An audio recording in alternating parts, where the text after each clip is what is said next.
There are many people who made discoveries and contributions to astronomy, and four of which will be focused on in this video. The first one is Nicholas Copernicus, who was born on February 19th, 1473 in Poland and died on May 24th, 1543. And throughout his life, he was able to prove that the solar system was a heliocentric one, using math to show how the sun was in the center of the solar system and how the planets orbit around it. He also showed that the Earth rotates on an axis, and along with that, the order of the planets, equinoxes, phases of the moon, and even the position of the planets. And even though some of his work had errors, it did pave way to inspiring many astronomers and leading to a scientific revolution. Another astronomer is Galileo Galilei, probably one of the most iconic names in history, both in and out of astronomy. He was born on February 15th, 1564 in Italy and died on January 8th, 1642. Throughout his life, he built a telescope in which it enabled him to see much farther into space. And using the telescope, he was able to see spots on the sun, craters on the moon, and 4 of Jupiter's satellites.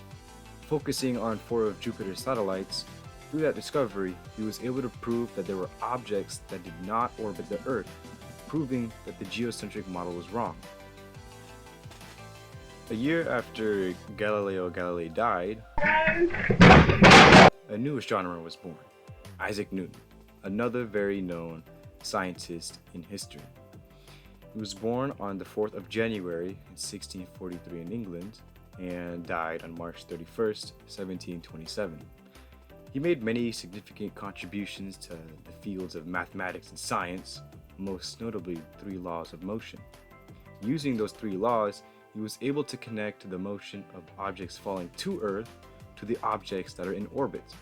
Those were the same forces that made the apple drop and the same force keeping the moon in Earth's orbit, gravity.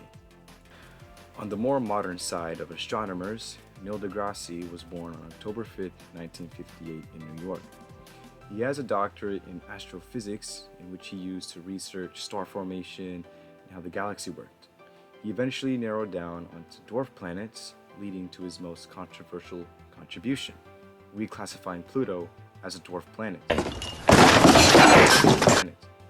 And because he was a director of the Hayden Planetarium, he wanted to give the most accurate detail about space, in which Pluto was left out as a planet entitled a dwarf planet. This then was accepted by the International Astronomical Union in 2006, and he popularized science as a whole as he was on several talk shows, had several books and magazines written about space. These 4 astronomers played big roles in developing astronomical discoveries, and there are many more who have done plenty to further expand the knowledge of astronomy.